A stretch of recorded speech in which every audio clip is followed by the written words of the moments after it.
ప్రియమైన దేవుని బిడ్డలారా, ప్రభువును రక్షకుడైన యేసయ్య నామములో ఈ ఉదయకాల సమయంలో హృదయ అంతరంగం నుంచి మీకు వందనాలండి. 2 తిమోతి 4వ అధ్యాయం 2వ వాక్యాన్ని చదువుకొని ఈ రోజు కొరకు మనము ప్రార్థన చేద్దాం.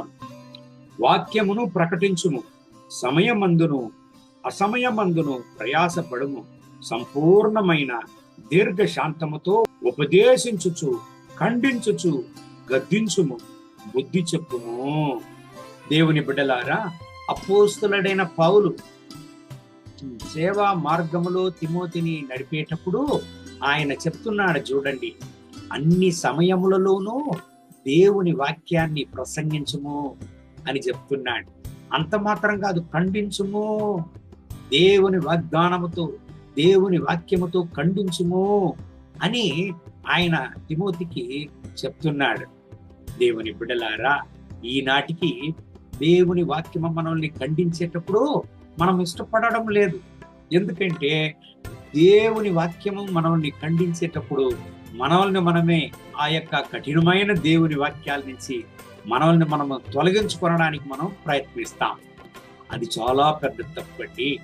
యోసేపు యొక్క జీవితంలో కఠినమైన మార్గములో ఆయన నడపబడేటప్పుడు దేవుని వాగ్దానం ఆయన జీవితంలో నెరవేరేంత వరకు ఆయన కఠినమైన పరిస్థితులను తన జీవితంలో అనుభవించాడు. తనను తాను దేవుని యొక్క కఠినమైన పరిస్థితుల నుంచి తొలగించుకోవడానికి ఆయన ప్రయత్నించలేదు. కాబట్టి దేవుని వాగ్దానాలు చిత్తము నెరవేరేంత వరకు తనను తాను ఉపద్రవాలకు, కష్టాలకు ఆయన అప్పగించాడు, అంటే సహించాడు. కానీ యోసేపుని దేవుడు ఎలాగే హెచ్చించాడో గొప్ప ఆశీర్వాదంగా ఇశ్రాయేలు ప్రజలకు ఆయనను నిలిపాడు. ఈ ఉదయకాల సమయంలో ప్రియమైన దేవుని బిడ్డలారా, ఈనాటికి చాలా మందికి సంఘములో బోధకులు ఖండించి ప్రసంగించడం ఇష్టపడడం లేదు. అందుకే ఒక సంఘం నుంచి ఇంకొక సంఘానికి వెళ్ళిపోతారు. దేవుని వాగ్దానాలు తమ యొక్క జీవితాన్ని ఖండించేటప్పుడు అది వాళ్ళు ఇష్టపడడం లేదు. దేవుని బిడ్డలారా, గమనించండి. ఒక ఊర్లో ఒక తల్లి గారు మంచి యొక్క క్రమశిక్షణతో ఒక బిడ్డను పెంచినారంట, ఒక ఆడబిడ్డను పెంచినారంట. ఆమె పెద్దదై ఒక మంచి ఇంట్లో పెళ్లి చేసి ఆమెను ఇచ్చినారంట. ఆ ఇంటికి అమ్మాయి పెళ్లి చేసుకొని కోడలుగా వెళ్ళినది. కానీ ఒకే కంప్లైంట్ అంట తల్లి దగ్గర, అమ్మా నా వల్ల ఇక్కడ జీవించడానికి కాలేదు. చిన్న వయసు నుంచి కఠినమైన ఉపదేశంతో మీ ద్వారా పెంచబడి ఈ జీవితం మనిపోయి కోడాలుగా ఈ కుటుంబానికి వచ్చిన ఆమె ఇక్కడైనా ఈ కఠిన ఉపదేశం ఉండదు అనుకుని నేను వచ్చాను, కానీ ఈ భర్తతో జీవించడానికి నా వల్ల కాలేదు. కాబట్టి దయచేసి అమ్మా నన్ను వచ్చి పిలుచుకుని వెళ్ళిపోండి, లేకుంటే ఈ పరిస్థితుల నుంచి నన్ను కాపాడండి అమ్మా అని అడిగిందంట.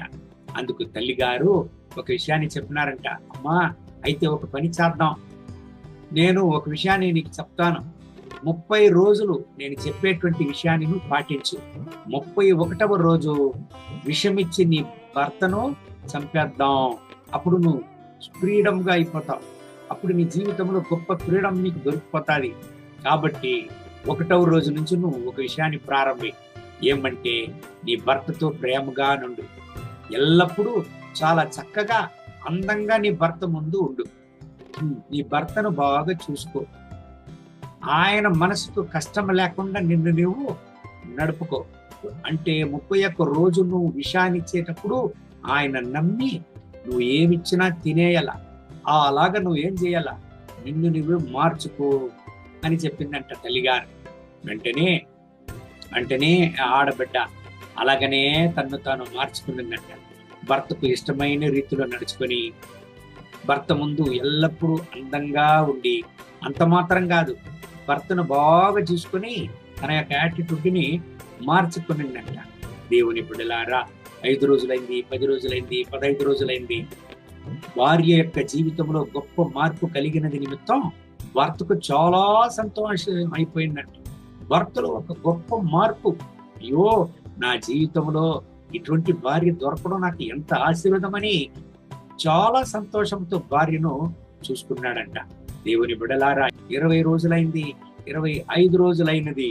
ఈ భార్యకు ఒకే దుఃఖమంట. ఏమి తెలుసా, ఇంత మంచి భర్తగా నా భర్తగా ఉంటున్నాడే, ఇంత చక్కగా నన్ను చూసుకుంటున్నాడే, ఇన్ని రోజులు ఈ కుటుంబంలో ఉండే పరిస్థితులన్నీ కఠినంగా నేను భావించాను కాబట్టి నేను చాలా విరక్తి అయిపోయినాను. ఈ భర్తే నాకు చాలు.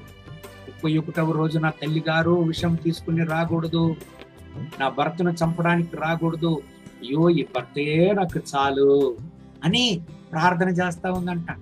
సరిగ్గా 30వ రోజు వచ్చినది. తల్లి గారికి చెప్పినదంట, అమ్మా దయచేసి నువ్వు 31వ రోజు విషం తీసుకుని రావద్దు, నా యొక్క భర్తని చంపడానికి విషం తీసుకుని రావద్దు, ఈ భర్తే నాకు చాలు. నా జీవితంలో కఠినమైన పరిస్థితులే వస్తున్నది అనుకున్నాను గాని నన్ను నేను పరిస్థితులకు అనుకూలంగా నన్ను మార్చుకున్నప్పుడు అన్ని పరిస్థితులు నాకు ఆశీర్వాదంగానే మారిపోయిందమ్మా, దయచేసి నువ్వు రావద్దు, ఇదే భర్త నాకు చాలు అనిందంట. అప్పుడు అమ్మగారు చెప్పారంట, అమ్మా నిన్ను నువ్వు మార్చుకోవాలని ఈ యొక్క టిప్స్ నీకు ఇచ్చినాను, ఇప్పుడు అర్థమైందా? ఎవరి వల్ల అసమాధానం వచ్చినది, ఎవరి వల్ల విరక్తి అయినది? నీ వల్లనే. నిన్ను నీవు ఎప్పుడు మార్చుకున్నావో సకలము ఆశీర్వాదంగా నీకు మారిపోయినది అని బుద్ధి చెప్పిందంట. దేవుని బిడ్డలారా, ఈ రోజు కూడా మన జీవితంలో చాలా సమయాల్లో అనుభవాల్లో విరక్తి అయిపోతాం, చాలా సమయాల్లో మనం సోలిపోతాం. ఎందుకండి, ఎందుకు దేవుడు కఠినంగా నడుపుతున్నాడు నన్ను, ఎందుకు దేవుడి కఠిన మార్గంలో కఠిన పరిస్థితుల్లో నన్ను నడుపుతున్నాడు అని సోలిపోతాం.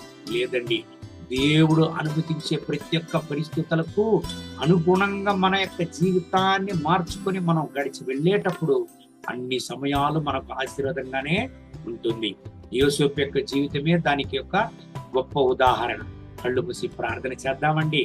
మహోన్నతమైన ప్రభువా, ఈ ఉదయకాల సమయంలో తమ యొక్క జీవితంలో కఠినమైన పరిస్థితులు ఎందుకు వస్తున్నదో అని చోలిపోయి దుఃఖంతో వేదనతో నాయనా ఎవరంతా ఈ ప్రార్థనలు ఏకీభవించి ప్రార్థన చేస్తున్నారో ఈ బిడ్డల్ని ఆశీర్వదించండి.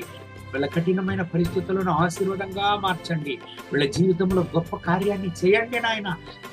దేవుని యొక్క చిత్తాన్ని అర్థం చేసుకొని దేవుని యొక్క చిత్తానికి అనుగుణంగా వీళ్ళ జీవితాన్ని మార్చుకోవడానికి వీళ్ళకు సహాయం చేయండి. వీళ్ళలో ఉండేటువంటి అసమాధానం, పోరాటము, అసంతృప్తి, దుఃఖములను నిర్మూలించండి నాయన. మీ యొక్క చిత్తానికి మీ బిడ్డలు నాయనా అప్పగించడానికి, మీ యొక్క చిత్తానికి మీ బిడ్డల్ని నాయన ఇప్పుడే అప్పగించి ప్రార్థన చేస్తున్నాను. వీళ్ళని ఆశీర్వదించండి. మీ కృపా కనికరం అపరిమితంగా ఈ బిడ్డల పైన దిగివచ్చును గాక. మీ మహోన్నతమైన ప్రసన్నతతో మీ బిడ్డలను కూడా నింపండి, ఆశీర్వదించండి, దీవించండి. నా రక్షకానికి స్తోత్రములు. వీళ్ళ జీవితంలో గొప్ప కార్యాన్ని చేయండి. అలా చేసేందుకు వందనాలు. మహిమ ఘనత స్తుతి మీకే. యేసయ్య నామములో వేడుకుంటున్నాం మా ప్రియ పరలోకపు తండ్రి. ఆమేన్, ఆమేన్.